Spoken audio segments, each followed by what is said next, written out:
Seharusnya anak-anak kami juga nggak libur, tapi Syederelun, 2 siswa SMP Negeri 1 Lok Semawe yang berprestasi di olahraga cabang karate pada Sabtu 23 Desember 2023 pagi menerima penghargaan. Penghargaan langsung diserahkan oleh Kepala SMP Negeri 1 Lok Semawe Fauzi SPD MPD di halaman sekolah setempat.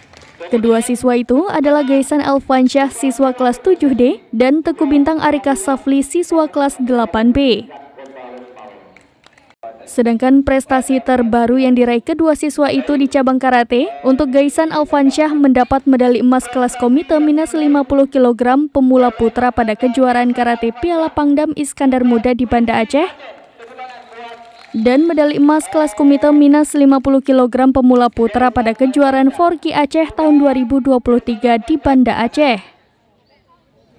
Untuk Teguh Bintang Arika Safli meraih medali emas kategori festival dan medali perunggu kategori open class plus 70 kg kadet putra pada kejuaraan karate UJN Martial Art Competition 23 memperebutkan Piala Menpora di GOR Universitas Negeri Jakarta di Ciracas, Jakarta Timur.